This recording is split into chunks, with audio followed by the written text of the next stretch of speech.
देख रहे हैं अवाम के उठाए गए सवालात, हालत हाजरा पर तबसरों, तज्जियों, खबरों पर मुहित प्रोग्राम न्यूज लाइन रिदा सैफी के साथ। अस्सलाम वालेकुम, मैं हूँ रिदा सैफी और नाज़रीन आप सबको ईद सईद की दूसरे दिन की बहुत बहुत सारी ईद मुबारक। जहां भी आप मुझे देख रहे हैं, सुन रहे हैं पूरे पाकिस्तान में, पाकिस्तान से बाहर, और ईद के दूसरे दिन भी आपके लिए आ गए हैं जी। और यहाँ पे ईद के दूसरे दिन भी मेरे बहुत प्यारे से मेहमान मेरे साथ मौजूद है और उनकी तरफ जाऊंगी और आपसे भी मिलवाऊंगी और वो आज मेरे और आपके साथ मिलकर अपनी ईद मनाएंगे। और रात को जी हम रोजाना अपने मेहमानों को यहाँ बुला रहे हैं मुख्तलिफ, और वो हमारे साथ मौजूद है। सबसे पहले जाऊंगी जी, मुझे ज्वाइन कर रहे हैं शाहनवाज जदून साहब, मेंबर प्रोविंशियल असेंबली है सिंध से, पीटीआई से उनका ताल्लुक है, उनको खुशामदीद कहते हैं। अस्सलाम वालेकुम शाहनवाज भाई, ईद मुबारक। खैर मुबारक आपको, कैसे हैं आप? दुआएं आपकी फर्स्ट क्लास। ठीक है, साथ ही मेरे बड़े प्यारे से एक और मेहमान बैठे हैं जी, इमरान भट्टी साहब हैं और एडिशनल सेक्रेटरी हैं excise and taxation government of Sindh department के, उनको भी खुशामदीद कहती हूँ। Thank you so very much Imran, Eid मुबारक। थैंक यू रिदा, आपको भी बहुत बहुत ईद मुबारक। कैसे हैं? बिल्कुल ठीक, आप कैसे हैं? मैं ठीक हूँ। ईद कैसी चल रही है? बस एज यूजुअल जिस तरह से हमारी ईद होती है। हाँ ठीक है। और जी यहाँ पे मेरी दूसरी तरफ जी बहुत प्यारी प्यारी सी तितलियां बैठी हैं। एक तो हमारी इन हाउस तितली है, यानी कि इन हाउस एंकर हैं जी, उनकी तरफ जाती हूँ। आप सब उनको देखते हैं, उनका प्रोग्राम बड़ा पसंद करते हैं। साइमा कंवल हमारे पास मौजूद है। अस्सलाम वालेकुम साइमा, ईद मुबारक। कैसी है? मैं बिल्कुल ठीक, लेकिन आपने मुझे तितली गलत मेरे लिए इस्तेमाल कर दिया। मैं दरअसल वो ततैया हूँ जिसकी शिनाख्त होती है ना, वो देख के थोड़ा लोग डर जाते हैं। कोई नहीं, आप इतनी प्यारी, हम तो नहीं डरते बिल्कुल भी आपसे। हाँ बिल्कुल भी नहीं डरते। और जो मेरे बराबर में प्यारी सी एक और बैठी है जी, अफशीन कुरैशी है। आप उन्हें भी देखते हैं अपनी टीवी स्क्रीन पर, न्यूज एंकर हैं और आप उन्हें भी हमारे मुख्तलिफ प्रोग्राम्स वगैरह में भी, मुख्तलिफ टीवी टॉक शोज में और टीवी चैनल्स में देखते रहे। तो अफशीन कुरैशी की तरफ भी चाहती हूँ। अफशीन, ईद मुबारक। अस्सलाम वालेकुम, कैसी हो आप? And looking pretty as usual. आज किसका आउटफिट वेयर किया है आपने? मैंने मोना पंछी का आउटफिट वेयर किया है। जितने भी मॉल्स में जाएंगे, अगर इनका आउटफिट देखेंगे तो ऐसा लगेगा आपको कोई फेरी लैंड में आ गए हैं। हाँ? प्यारे पेस्टल कलर्स हैं। हाँ। Unique designs. वाओ। और आज जी मैंने जो आउटफिट वेयर किया है वो हमने पहना है जी गुजेल बाय अस्मा इमरान का। बहुत प्यारी मेरी डिजाइनर है जी, बहुत प्यारे से आउटफिट्स बना रही है, तो thank you so very much. और जी शूज हमारे स्पॉन्सर हो रहे हैं वॉकीज की तरफ से, तो thank you so very much वॉकीज एज वेल। तो मेहमानों की तरफ चलते हैं जी। ये बताइए शाहनवाज भाई के पहला दिन और दूसरा दिन ईद का कैसा गुजरा? आज दूसरे दिन आप हमारे साथ रात में तो हमारे पास आ गए, लेकिन पूरा दिन क्या किया, कैसे मनाते हैं ईद और क्या उम्मी तौर पर जो रूटीन होती है? रिदा, मेरा तो ज़ाहिर शुरू से रूटीन यही है कि पहले दिन नमाज पढ़ के फिर वहीं अपने डेरे पे बैठे होते हैं और लोग आते हैं मिलने। हाँ।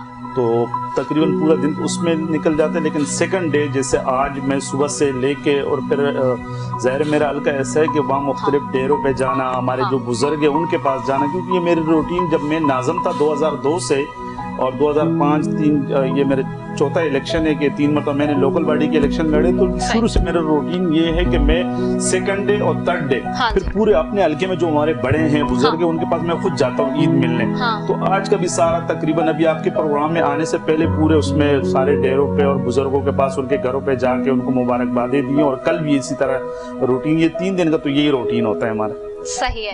इमरान आपकी तरफ आऊंगी। इमरान बताइए कि जी कैसी गुजरती है आपकी दिन? पहला दिन कैसा गुजरा और आज ईद का दिन, दूसरा दिन क्या किया पूरा दिन? जी पहला दिन नॉर्मली सबका यूजुअल होता है। पहले दिन ईद की नमाज पढ़ते हैं, माशाल्लाह वालिदैन से दुआएं लेते हैं। हाँ। बच्चों को दुआएं देते हैं। हाँ। फिर बच्चों में ईदी तकसीम होती है। फिर अजीज रिश्तेदार सारे, फिर कुछ हमारे घर आ रहे होते हैं, किन के घर हमें जाना होता है। तो दिन तकरीबन इसी तरह से गुजर जाता है।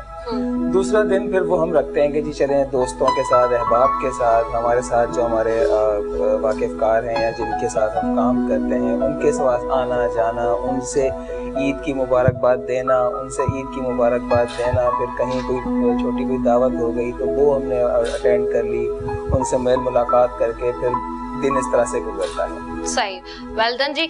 अब अपने दूसरी तरफ मेहमानों की तरफ आऊंगी। साइमा, ईद का पहला दिन दूसरा दिन कैसा गुजरा? और जाहिर सी बात है आप अपने शोज भी आपने किए होंगे, डेफिनेट सी बात है, और बड़े ज़बरदस्त किस्म के आप प्रोग्राम भी करती हैं, लोगों को आगाही भी दे रही हैं और मुख्तलिफ नौयत के प्रोग्राम्स होते हैं। तो कैसा उमूमी तौर पर गुजरता है? और दूसरी चीज़ ये कि जो रमज़ान गुजरा पूरा, इस दफ़ा हमने देखा कि बहुत ज़्यादा गर्मी भी थी ही शदीद, और रोजे रख के जिस तरह से पूरा हमने महीना इबादतें और रियाजतें भी अपनी की पूरी, तो आपने किस तरह से चीज़ों को मैनेज किया, काम को और रमज़ान के महीने को, और फिर ईद पे भी बहुत एक्सपेक्टेशंस होती हैं घर में भी, कैसे मैनेज करती हैं? अच्छा, चूंकि रमजान में आपको पता है कि हमारा सबसे पहला काम तो रोजा रखने के बाद ये होता है कि चाहिए कि आपका जो प्रोफेशन है, और जिस खासतौर पर प्रोफेशन से हम दोनों ताल्लुक रखते हैं, बिल्कुल, तीनों बल्कि इनफेक्ट ताल्लुक रखते हैं, तो हमें ऑन स्क्रीन आना होता है, हमें अपना काम भी करना होता है, हमें रोजा भी अपना मेंटेन करना होता है। और सबसे बड़ी बात कि अगर आपको रोजा लग रहा है तो वो कतई तौर पे स्क्रीन के ऊपर आपकी एनर्जी को देखकर नहीं लगना चाहिए। बिल्कुल। तो उसके लिए जरा थोड़ा सा एफर्ट आपको करनी पड़ती है। लेकिन चूंकि जैसे ही अगर मुझसे आप पूछे, मैं जैसे फील्ड में जाती हूँ तो उस वक्त वाकई ही में मुझे रोजा अगर लग भी रहा होता है तो फिर नहीं लगता है, क्योंकि मेरा सारा जो मेरा अटेंशन है वो दूसरी तरफ चला जाता है। जो फोकस होता है वो सिर्फ प्रोग्राम के ऊपर होता है। फिर उसके बाद ये होता है कि आप जब वापस आते हैं तो फिर आपकी इबादत शुरू हो जाती है। फिर अफ्तार का वही इंतजार होता है। अफ्तार मैंने सारे रमजान में अपने हाथ से बनाई थी, क्योंकि मैं ज़्यादा उसी स्पेशल किस्म की अफ्तार बनाती हूँ अपने लिए, वो भी मेंटेन करना। फिर उसके बाद बाकी इबादत करना। तो बिल्कुल सिर्फ प्रोग्राम से अगर हट के बात करूँ तो बिल्कुल जैसे आम लोगों का, आम लड़कियों का रमजान गुजरा है, बिल्कुल वैसे मेरा सब सही। अफशीन, आपकी तरफ आऊंगी। अफशीन, ईद पे पहले दिन और दिन क्या रूटीन थी? ऑफ कोर्स ऑफिस गई होगी, ड्यूटी होगी कल, और आज क्या रूटीन रही? आज भी ड्यूटी थी, छुट्टी किस दिन मिल रही है, कल मिलेगी या मिल गई? ईद के फर्स्ट डे मुझे ऑफ मिल गया। ओह वाह, हाउ लकी यू आर। के साथ बहुत अच्छे से स्पेंड किया। हाँ। और मेरे नेफ्यूज माशाल्लाह दोनों बहुत क्यूट लग रहे थे शलवार कमीज में। हाँ। और बस सबके साथ में अच्छा से स्पेंड किया फैमिली के साथ। और सेकंड डे अब मैं आज के दिन से मेरा ऑफिस है। हाँ। और उसके बाद अब मैं यहाँ आपके साथ में हूँ। सही है। तो अफशीन, उमूमी तौर पे ईद में क्या बनाती हो? क्या खुद भी कुक करती हो, कुकिंग करती हो? कोई शौक है? क्योंकि शीर खोरमे के अलावा और खवातीन घर में कुछ अच्छा सा ना पकाए उसके बगैर तो ईद होती ही नहीं है।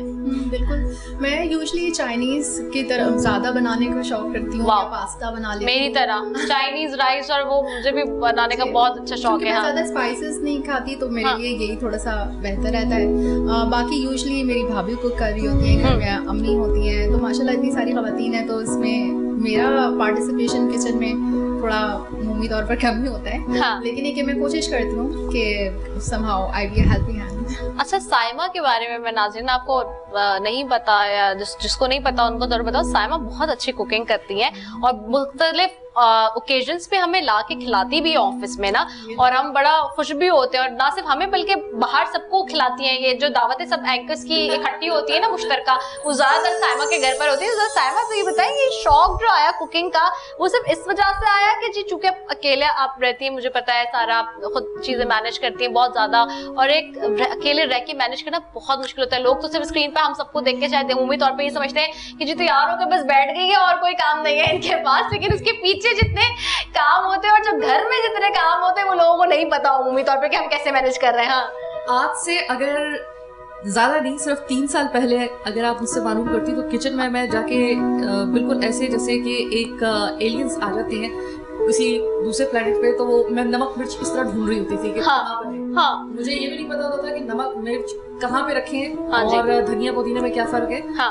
फिर उसके बाद जब अकेले रहना पड़ा और मैनेज खुद करना पड़ा, तो फिर वो थोड़ा सा शौक डेवलप होना शुरू हुआ। पहले मैंने YouTube से देख के कुछ रेसिपीज देखना शुरू की। फिर उसके बाद 1-2 शॉर्ट कोर्सेज वगैरह जो थे हो रहे थे कुकिंग के, बेकिंग के, वो मैंने किए। फिर उसके बाद हुआ कि यार नहीं, ये तो इसमें बड़ा मजा आता है इसमें। हाँ। अब हालत ये है कि मेरी सबसे बड़ी एंटरटेनमेंट जो होती है ना, वो ये होती है कि बस मुझे मौका मिल जाए और मैं जितने भी अपने मीडिया फ्रेंड्स और फ्रेंड्स हैं उनको घर पे बुलाऊं, दावत करूं, अच्छे खाने बनाऊं, और वो जो तारीफ मिलती है। आपको खुद सबसे अच्छा मतलब अपना आप जैसे होता है ना कि अगर आप सेल्फ एस्टिमेशन कर रहे हैं तो आपको क्या लगता है कि आप सबसे अच्छा क्या बना लेती हैं?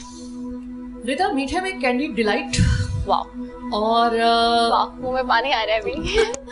और चाइनीज। हाँ, और चाइनीज तो हम सभी अच्छा बना लेते हैं। खवातीन की फेवरेट डिश है चाइनीज राइस बनाना, और इसके साथ वो बनाना ग्रेवी। एक चीज जो मेरी बहुत ज्यादा मशहूर है, मतलब वो जिससे भी आप बात करेंगे मेरे घर पे जो भी आया होगा वो कहेगा यार एक चीज साइमा है वो हमने कहीं और नहीं खाई। वो मैं स्पेशल किस्म की कड़ी बनाती हूँ। जो बहुत ही ज्यादा मतलब यानी कि मैं थोड़ा बहुत नहीं बनाती हूँ, बहुत बड़ी मिकदार में मुझे बनानी पड़ती है क्योंकि सबके घरों में जानी होती है, और अगर किसी के घर में ना भेजूँ तो सुबह मेरे पास आ रहा होता है बहुत बड़ा एक लंबा चौड़ा मैसेज, सबको दे दिया मुझे नहीं दिया। तो वो मुझे जरा ज्यादा मिकदार में बनानी पड़ती है। इसके अलावा पुलाव मैं बहुत अच्छा बनाती हूँ। वाओ, जबरदस्त। जरा मर्द हज़रात से पूछते कि वो भी किचन में जाते हैं या बस ऐसे ही? शाहनवाज भाई कुछ पकाते हैं, बेगम का हाथ बटाते हैं, किचन में भी जाते हैं ईद के मौके पे या कभी कभी किसी मौके पे, या बस सिर्फ खाने का ही शौक है? नहीं रिदा, हम तो खाली खाने के शौकीन है, और ये कि टाइम ही नहीं होता इतना कि मैंने आपको बताया कि जैसे फर्स्ट डे कल सारा दिन फिर वो नमाज पढ़ के और माँ बाप से मिल के और फिर वही सारा दिन डेरे में, क्योंकि घर से बना के आते जो भी वो आते थे और मेहमान आना, तो ये फिर आज सारा दिन इसी उसमें मसरूफियत में। तो तकरीबन शुरू से तकरीबन 20-22 साल हो गए जब से ये सियासत में आए हुए हैं, तो इसी तरह रूटीन चलते रहती है। अच्छा, तो कभी भी कुछ नहीं पकाया क्या जिंदगी में? कभी भी नहीं। कभी किचन में नहीं गए? कभी भी नहीं। Oh my God. इमरान आ की तरफ आते। इमरान, कभी शाहनवाज भाई की तरह आपका भी यही सीन है या कभी इत्तेफाकन भी किचन में जाना हुआ है, कुछ पकाना है या कुछ बनाना हुआ है? थोड़ा सा डिफरेंट एक्सपीरियंस रहा है मेरा। एज ए स्टूडेंट लाइफ जब गुजार रहे थे और मतलब जब अब्रॉड थे तो वहाँ पे चूंकि सारी चीजें खुद से करनी पड़ती हैं। एग्जैक्टली, ये तो बात स्टूडेंट लाइफ की मतलब बड़ी अच्छे तरीके से एंजॉय की, मुख्तलिफ किस्म की डिशेस बनाते थे, स्पेशली ये जो लच्छेदार पराठे होते हैं या ये छोटी मोटी जिस तरह से करी खाने के लिए, लेकिन चूंकि वक्त गुजरता जाता है, शादी हो गई, बच्चे हो गए, अब जब किचन में जाने की कोशिश करती हूँ तो बेगम साहबा कहती हैं आप क्यों आ गए, आप जाइए मैं आपको बना के दे दूंगी। तो अब उस तरह से हाथ नहीं होता, लेकिन एक एक्सपीरियंस रहा है, एक एक्सपर्टीज रही है। कभी अगर ऐसा हो जाता है, मौका मिलता है तो क्यों अपना शेयर जरूर डालते हैं। अच्छा, अपना शेयर जरूर डालते हैं। अच्छा, और ये लच्छेदार पराठे के अलावा और सबसे अच्छा क्या बना लेते हैं? खुद समझते हैं कि मैं ये चीज अच्छी बना लेता हूँ, जिसकी बेगम भी तारीफ करती हो और सब तारीफ करते हो कि यार ये बहुत अच्छी डिश बनाते हैं? कोई मतलब स्पेशलिस्ट तो नहीं है ऐसे इसमें किसी मतलब फील्ड में, लेकिन एक जो हमारे जिन दोस्तों के साथ में रहता था वो मैरियट के और बीसी के शेफ थे, वहाँ पे प्रोफेशनल शेफ थे, उन्होंने कुछ बेसिक किस्म की रेसिपीज बता दी थी कि जी इस तरीके से आप करेंगे तो जो है ना ये इस तरह से एक कॉमन किस्म का आपकी एक करी रेडी हो जाएगी। तो वो मतलब चिकन हो गया या मटन या बीफ हो गया तो उस तरह से बन जाती है। शाहनवाज भाई, क्या कभी अंडा भी बॉईल नहीं किया या चाय भी नहीं बनाई? नहीं, खैर अंडा तो बना ले, लेकिन मजे की बात है रिदा कि एक मरतबा मसला नहीं कि बनाने नहीं थे, मैं अंडा होगा तो मैंने उसमें पानी डाल दिया ना, जब शादी से पहले वो अम्मी तीन ही घर पे, मैं भूख लगी हुई थी, मैं आया कहीं उससे, मैंने कहा चलो अपनी लिए ऑमलेट बना दो, अब मुझे पता नहीं था, मैंने पानी डाल दिया उसमें। वो उसमें वो डाल दिया, अभी वो नहीं आता। अब वो इतनी में जो ना मेरी सिस्टर आ गई, उसने बोला भाई क्या कर रहे हो? मैंने कहा ये क्या कर दिया आपने? तो बिल्कुल कभी किचन की तरफ जाने नहीं हुआ है। तो चाय भी नहीं बनाई यानी कभी? माशाल्लाह, बहुत प्राउड से कह रहे हैं कि माशाल्लाह मैंने कभी कुछ नहीं किया है, मुझे बहुत फख्र है इस बात है कि कभी कुछ नहीं किया है। अच्छा जी, इसी तरह गुफ्तगू का सिलसिला जारी है। हमारे मेहमान आज हमारे और आपके साथ ईद मना रहे हैं, अपने ईद के दूसरे दिन भी जी। यहाँ एक वक्फे की तरफ जाएंगे, वक्फा लेना भी जरूरी है, इसके बाद वापस आ रहे हैं। Stay tuned.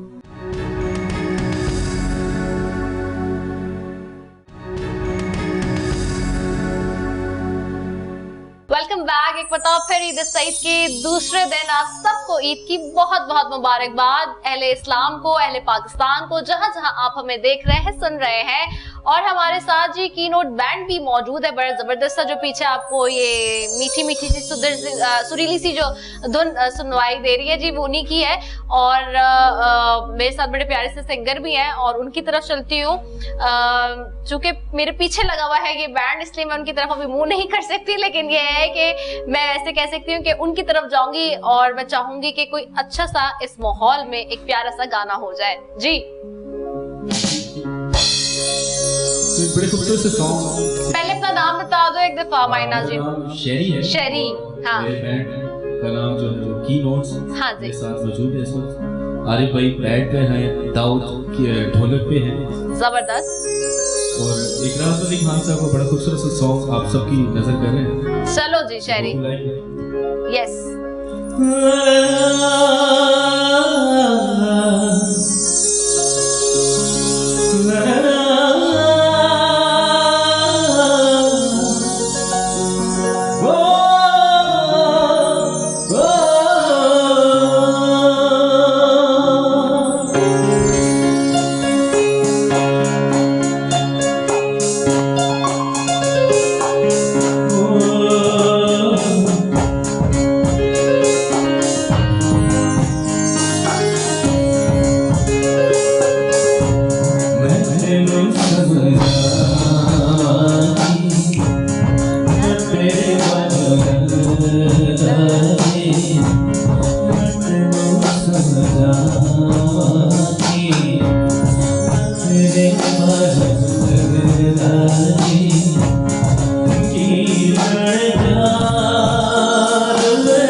बहुत जबरदस्त शहरी की आवाज थी ये, और कीनोट बेंच जी हमारे साथ मौजूद है, बहुत अच्छा प्यारा गाया भी, जबरदस्त मजा आ गया। और जहाँ ईद हो वहाँ पे खुशियाँ ना हो और प्यारी प्यारी सी बातें ना हो, ऐसा कैसे हो सकता है।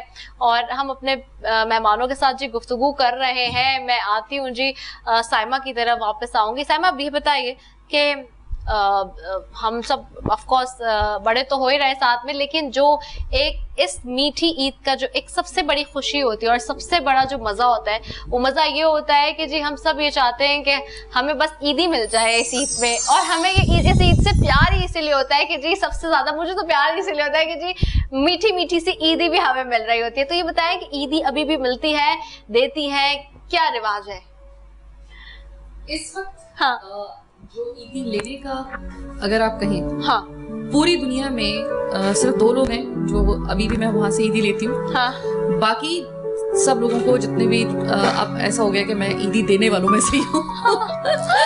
ओके, लेकिन मैं भी बड़ा सोच समझ के ईदी दे रही होती है। अच्छा इसको ईदी देनी है, इसका मतलब इससे मुझे काम पड़ सकता है। अच्छा सही है। अच्छा तो ईदी जो मिलती है 2 लोगों से, वो कौन है? बड़े भाई हैं मेरे। ओके। और मुझे हालांकि अल्लाह का शुक्र है इतना ठीक ठाक एक हैंडसम अमाउंट में कमा रही हूँ अल्हम्दुलिल्लाह। हाँ। लेकिन इतने सालों में अल्लाह ताला उनको जिंदगी दे, उनको खुश रखे, सेहत दे। मुझे याद नहीं पड़ता कि कोई ईद ऐसी आई हो कि जिसमें मैंने अपने पैसों से मैंने कपड़े बनाए हो। तो ईद वहीं से आती है, सही, ईद आती है। सही, ठीक है। अफशीन आपके पास आऊंगी। अफशीन ये बताइए कि कितनी ईदी जमा हो जाती है ईद पे? ये तो जरा बताएं, ये बड़ा सीक्रेट होता है। मैं जरा लोगों से पूछती भी होंगे, जी बताएं अपनी अपनी ईदी कि कितनी कितनी ईदी जमा हो जाती है। अच्छा, ईदी बचपन में जमा होती थी। हाँ। अब जो जमा होती है ना, तो फिर वो मैं अपने नेफ्यूज में, बच्चों में डिस्ट्रीब्यूट कर देती हूँ। हाँ। तो वैसे तो Eid brings a lot of Joy, और बच्चों के लिए ईद में बड़ी एक्साइटमेंट होती है। लेकिन हाँ, this after the whole month of Ramzan, जब ईद आती है तो फिर मेहंदी और नए कपड़े जूते, तो वो सब चीज़ों की तो अभी भी मज़ा आता है। मजा आता है, मजा। अच्छा ये बताएं। अच्छा, ये अच्छा कारोबार करती है, जो आ रही है वो आगे निकाल रही है। अपना अमाउंट वैसे का वैसी है। अच्छा ये बताएं अफशीन कि बचपन में जब ईदी जमा हो जाती थी, कि कोई ऐसा बताएं कि आप ईदी से करती क्या थी? क्योंकि अब हर बच्चे का अपना बचपन में होता है ना शौक, मुझे याद है कि मेरी ईद जमा होती थी तो मेरी मॉम कहती थी कि बेटा मेरे पास रखवा दो, तो ये कि तुम्हारे पास ना जल्दी जल्दी खर्च हो जाएगी। तो मुझे बहुत सेविंग्स का शौक था बचपन में, इनफैक्ट अभी भी मैं बहुत सेविंग्स के मामले में बहुत ज्यादा सेविंग्स की ना शौकीन हूँ कि बस जो है ना बस सेविंग करनी है ना, कि सेविंग करे और कोई अच्छा काम करे सेविंग करके। तो मुझे इस चीज की बहुत ज्यादा जो है वो मतलब बहुत ज्यादा I am fond of it. तो आप अपनी ईदी के साथ बचपन में क्या करती थी, और जब ईदी जमा करती थी तो क्या आपका शौक होता था कि भाई मैंने ये काम करना है ईदी जमा करके? ईदी जमा करके ज़्यादातर मुझे ऐसा लगता था कि वो चॉकलेट्स और बिस्किट्स जो बचपन में होता था ना कि ये अम्मी खाने दे रही है, अम्मी तो यही वाली चीज़ है ना पूरा चॉकलेट का, वो प्रिंस का बिस्किट और इस तरह की चीज़ें मैंने बचपन में जमा करके पैसे लिए हैं, मुझे याद है। और वो जो खुद से आप पैसे जमा करके लेते हैं वो बचपन से अभी तक ये याद है, तो वो फिर आगे चलकर भी यही अभी तक के कर रही हूँ। यही अभी तक कर रहे हैं। आपकी तरफ आऊंगी शाहनवाज भाई, आपको याद है आपको पहली ईदी कब मिली थी और किसने दी थी और कितनी थी वो? पहली ईदी तो मुझे याद है कि मेरे वालिद साहब ने दी थी, और मेरे ख्याल से उस वक्त 10 रुपए बहुत ज्यादा थे। अच्छा। अभी तक मुझे याद है क्योंकि जाहिर है 40 प्लस तो मैं हो गया हूँ, तो 10 रुपए बहुत ज्यादा मुझे अभी भी याद है कि मेरे वालिद साहब ने दिए थे, और मैं बड़ा उसकी खुशी अलग ही होगी, आंखों में चमक अलग होगी, है ना? बिल्कुल हाँ, तो ये वालिद साहब ने दी थी। तो सर इन 10 रुपए से आपने कौन सी सरमायाकारी की थी? उस वक्त ये नहीं कि हम तो जमा जाहिर है पिकनिक पे जाना, क्योंकि जैसे वो बहुत कम बाहर निकलने का एक वो होता था, ईद पे वो मिल जाता था मौका कि भाई वो दोस्त आपस में फिर वो मिल के वो करते थे पिकनिक पे जाना, या क्लिफ्टन जाहिर है करीब था, लेकिन पिकनिक पे नहीं मतलब ये नहीं कि उसमें डाल के सारे दोस्त पैसे जमा करके उसमें जो ना 30 इयर्स बैक की बात है, यानी ये आज से 40 इयर्स मतलब 40 साल तकरीबन 35-40 साल पहले की बात है कि उस वक्त 8-10 साल के जब हम थे, तो उस वक्त 10 रुपए बहुत ज्यादा थे। मुझे याद है कि जब मैं स्कूल की हमारी फीस उस वक्त कोई 150 रुपए प्राइवेट स्कूल की फीस होती थी। मेरे ख्याल से शाहनवाज भाई आप वैसे भी ठीक कह रहे हो, और साइमा और हम सब मेरे ख्याल से जितने लोग यहाँ बैठे एग्री करेंगे कि ये जो एकदम से जो स्विच ओवर आया ना महंगाई का, या ये वो आया है 90 से 2000 के दरमियान, एक बहुत रैपिड किस्म की जो चेंजेस आई। अदरवाइज तो ज्यादा इतने पुराने नहीं होते, हम लोग की इतनी उम्र नहीं होती, लेकिन हमें याद है कि बचपन में जो है वो 10 रुपए 20 रुपए ये जब चलते थे, या उससे पहले भी अगर तो 1-2 रुपए जो चलते थे, तो वो इतनी पुरानी बात नहीं है, लेकिन बहुत रैपिड चूंकि चेंजेस बहुत तेजी से आई, तो ऐसा लगता है बताते हुए मैं किसी को कि जी हमारे बचपन में जो 1-2 रुपए थे, तो वो कहेगा कोई कि कितने पुराने, लेकिन वो पुराने की बात नहीं है, वो बहुत ये जो स्पेन ऑफ टाइम था ना 90 से 2000 वाला, वो बहुत क्विकली चेंज हुआ है, शिफ्ट ओवर हुआ है, कि उसमें जो टेक्नोलॉजी है, जो करेंसी है, जो सारे मामला है, मेरे ख्याल से सब अग्री करेंगे ऐसे ही हुआ है इसमें। मैं आपको बता दूं मंजन 88 की बात मैं बता दूं कि 1000 रुपए जब हम पेशावर जाते थे तो वालिद साहब देते थे, उसमें हम जाके घूम फिर के भी आ जाते थे, और वापस जब आते थे तो कम से कम हमारे पास 100 रुपए बचे भी होते थे। यानी मतलब ये 88 की बात बता रहा हूँ। अभी ये पिछले दिनों मैंने बेटे को ले गए, यहाँ स्कूल से आ रहे थे मैकडोनल्ड, वैसे उसमें जो बर्गर शर्गर, तो मैंने उनको कहा मजाकन, मैंने कहा बेटा ये जितने आपने वो लेने इतने में हम पेशावर जाते थे और वापस आते थे, फिर भी पैसे बच जाते थे। यानी वो आपकी बात नहीं कि महंगाई और वो इतनी हो गई ना कि उस वक्त तेजी से ये सारा मामला बढ़ा है, तो इसलिए आप हमारे मेहमानों को बिल्कुल ना समझेंगे वो बहुत पुराने कोई। अच्छा मैं इमरान की तरफ आती हूँ। अच्छा इमरान ये बताइए कि आपको याद है कि आपको पहली ईदी कब मिली थी और कितनी मिली थी और किसने दी थी? एज मेरी भी कम बश उतनी है जितनी शाहनवाज भाई की है। पहली मतलब 6-7 साल की एज में, जब ये वो एज होती है जब आपको चीजें याद रहना शुरू हो जाती हैं, तो आई गेस के यही 10 रुपए या 5 रुपए इस तरह का वो ग्रीन कलर का एक बड़ा नोट होता था, 10 रुपए का, और ब्राउन कलर का 5 रुपए का नोट होता था। और इवन वो वक्त था जब 5 पैसे और 10 पैसे के सिक्के भी चला करते थे। अब अगर आप बच्चों से पूछेंगे वो 4 आने 8 आने या 12 आने, तो उनको कुछ नहीं याद होगा, उनको पता ही नहीं होगा ये क्या चीजें हैं, लेकिन उस दौर में ये सारी चीजें होती थी। तो मुझे मतलब याद है कि वालिद साहब की तरफ से उस वक्त भी मिलती थी। और आपका अगर अगला सवाल ये होगा कि आपको किससे मिलती है, मैं बता दूं कि आज भी अगर मुझे किसी से मिलती है तो मेरे वालिद साहब की तरफ से मुझे मिलती है। अच्छा आज भी ईदी मिलती है वालिद साहब की तरफ से, ओके। अच्छा तो ठीक है जी, ईदी की भी बात हो रही है और हमारे जो है मेहमान हमारे साथ यहाँ पे मौजूद है, गुफ्तगू का सिलसिला भी जारी है जी। एक वक्फे की तरफ जाना है, कमर्शियल ब्रेक है जी, उसके बाद वापस आ रहे हैं, आप कहीं मत जाए, स्टे ट्यून्ड।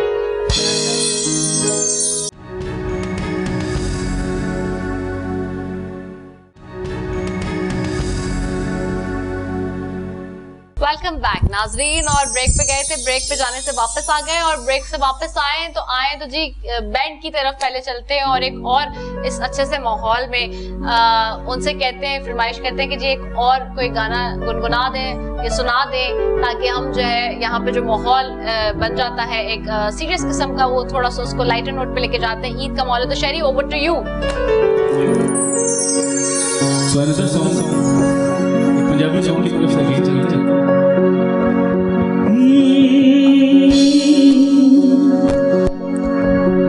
मुल विकदा रोया एक चंगा तो लगना दूजा तेरे तो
बहुत एक्सीलेंट और शहरी गा रहे हैं। मैंने जैसे कि कहा कि हमारे सिंगर्स यहाँ पे लाइव परफॉर्मेंस दे रहे हैं जी।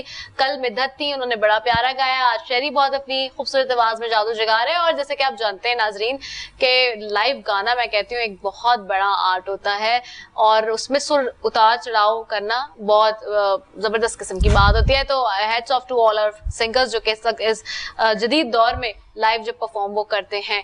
तो जी खुशियों की जहां बात हो रही है और हम बात कर रहे हैं ईद सईद की, वहीं सबसे पहले वापसी जाऊंगी साइमा की तरफ। साइमा ये बताएं कि घर वालों के साथ और फैमिली के साथ तो जैसे कि हम करते ही हैं, ईद मनाते हैं सबके साथ, ऑफिस में सब, लेकिन वो खास करके लोग जो अपनी ईद नहीं मना सकते और जो इस्तिताअत नहीं रख पाते, जो जाहिर सी बात है महंगाई बहुत ज्यादा हो गई, चीजें हो गई हैं, बहुत सारे मसले मसाइल हैं, उनको अपनी खुशियों में कैसे शामिल करती हैं और उस हवाले से क्या करती हैं? अच्छा, इत्तेफाक से ये पहला मौका था जब पूरे रमजान में आपने देखा होगा कि मेरा जो शो है चीक उठा कराची, उसमें इस दफा हमने पहले दिन से ये डिसीजन ले लिया था कि इस दफा हम लोग चुन चुन के पूरे रमजान में उन लोगों को लेके आएंगे जिनको सफेद पोश कहा जाता है, ताकि हमारे प्रोग्राम के तवज्जुह से उनमें अगर सब नहीं तो कम से कम उनमें कुछ लोगों की भी, अगर कोई लोग जो है नजर में आने के बाद उनकी तरफ हाथ बढ़ा देते हैं, अपनी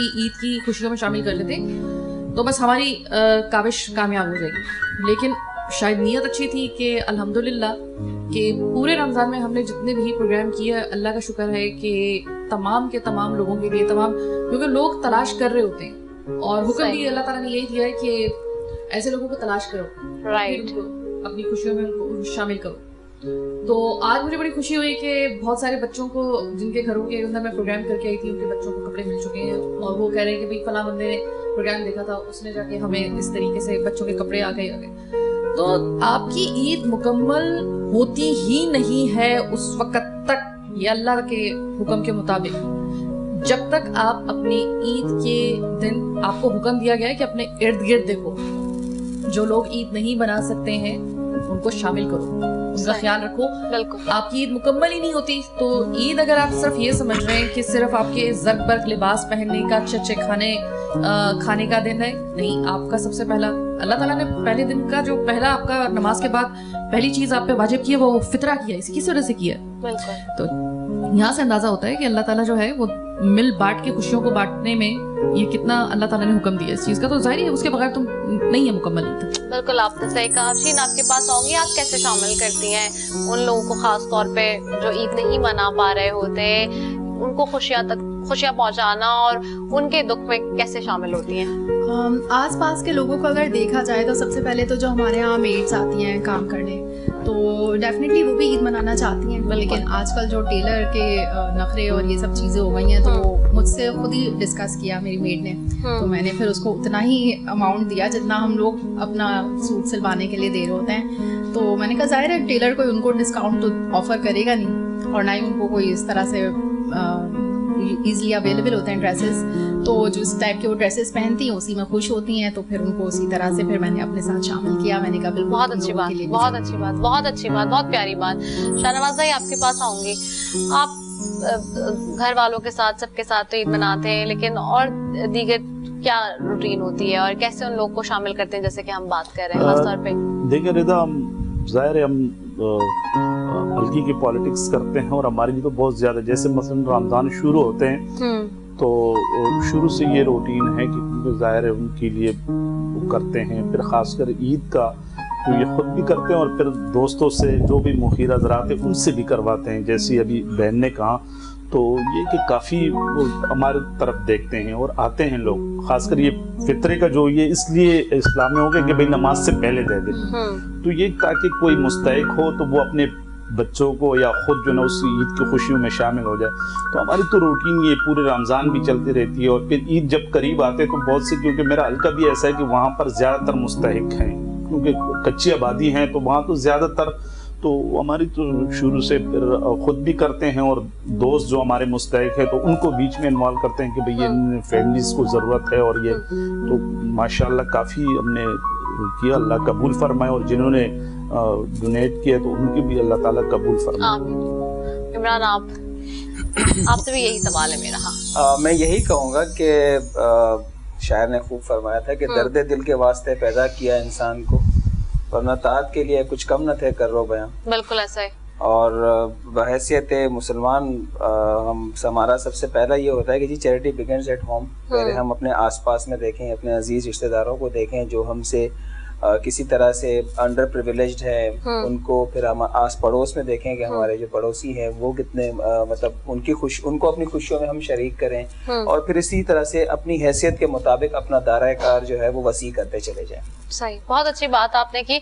नाज़रीन, जहाँ हम यहाँ गुफ्तगू करें वहीं अपने स्पॉन्सर्स के बारे में भी बात करेंगे। इस ट्रांसमिशन के स्पॉन्सर्स में आज जो हमारे शामिल हैं बॉम्बे लाइट हाउस, और साथ ही जी रू अफ़ज़ा नेशन का वर्ल्ड वाइड बड़ा जबरदस्त बेहतरीन मशरूब है जी, जो 110 साल से बना रहा है मशरूब, और साथ ही जी नेल्सन पेंट्स। तो इनके जो गिफ्ट हैम्पर्स हैं बॉम्बे लाइट हाउस और नेल्सन पेंट्स के, वो हमारे मेहमानों के साथ यहाँ पर जाएंगे। तो जी अब चूंकि इख्तिताम की तरफ हम जा रहे हैं और वक्त हमारे पास अब कम है दामन में, और जहाँ कम है तो मैं वही अपने मेहमानों से सबसे पैगाम ले लूँ आज के दिन के हवाले से, और फिर वाइंड अप की तरफ चलेंगे। शाहनवाज भाई, कोई पैगाम देना चाहें आप? अब बस मेरा तो ये है कि जितने भी देखने सुनने वाले हैं कि ईद के उसमें अपने आसपास जितने भी लोग हैं तो उनका खास ख्याल रखें, और अगर अल्लाह ने आपको दिया है तो अपनी इन खुशियों में, अपनी खुशियों में उनको भी शामिल करें अपने साथ। सही। इमरान, मेरी तरफ से तमाम देखने सुनने वालों को एक ही पैगाम होगा कि बहैसियत मुस्लिम, बहैसियत पाकिस्तानी, अल्लाह ताला की मखलूक में आसानियां बांटे, ताकि बिल्कुल और ऐसे ये होना आसानियां बांटे और खुशियां बांटे, ताकि खुशी वो चीज है जो जितनी तकसीम होती है उतनी बढ़ती है। वाह क्या खूबसूरत बात की, बिल्कुल ऐसा ही है। साइमा आप क्या कहेंगी? मैं सिर्फ एक ही बात कहना चाहूंगी कि रिदा बड़ा नफसा नफसी का दौर है। ईद के दिन ये बात करना अच्छा तो नहीं लगता, लेकिन हकीकत यही है एग्जैक्टली कि नफसा नफसी का दौर है। हाँ। लेकिन नफसा नफसी के इस दौर में खुदा के लिए थोड़ी सी इंसानियत की रमक को अपने अंदर बाकी बरकरार रखिए, रखिए। बस इससे बड़ा कोई मैसेज नहीं। क्या खूबसूरत बात है। अफशीन? ऐसा ही है कि उन तमाम लोगों को भी याद रखें ईद के मौके पर जो कि इस वक्त ईद सेलिब्रेट करने की पोजीशन में नहीं है। हाँ। उन सबको अपने साथ शामिल रखिए और मिल बांट के खुशियां मनाइए। अच्छा जाते जाते जी मैं अपने मेहमानों की तरफ मिठाई लेके जाऊंगी जी, तो मेरे कैमरामैन जी, क्योंकि ईद का दिन है और मीठा ना हो ऐसे कैसे हो सकता है, तो जी मैं अपने मेहमानों की तरफ जाऊंगी। शाहनवाज भाई।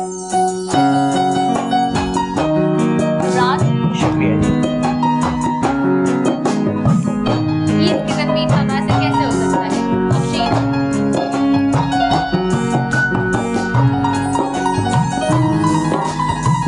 और जी आखिर में मैं थोड़ी सी मीठे में खुद भी ले लेती हूँ, और इसी के साथ जी कि मीठी ईद है तो मीठा तो होना चाहिए, और इसी बात के साथ इसी दुआ के साथ जी इख्तिताम करेंगे कि इस ईद पे आप ये सोच लीजिए, जैसे कि हमारे सारे मेहमानों ने बड़ी बड़ी प्यारी बात की कि जी अपनी एक तो अनाए गुस्सा और इस नाराजगी सब भूल जाए और प्यार बांटें, खुलूस बांटें, इज्जत बांटें, इज्जत देना सीखें। इज्जत देंगे तो इज्जतें मिलेंगी। मेरा रब उस शख्स को बहुत पसंद करता है जो इज्जतें देता है, चाहे कितनी नाराजगी, नाचाकियां और ना इख्तिलाफियां हो, लेकिन उसके बावजूद आप पहल करें, आप आगे बढ़ें, यकीनन आपको आगे से अच्छा एक ना एक दिन ऐसा आएगा कि अच्छा रिस्पांस जरूर मिलेगा। रब ताला पे भरोसा रखें। बहुत शुक्रिया आप तमाम मेहमानों का बहुत हमारे साथ आने का जी।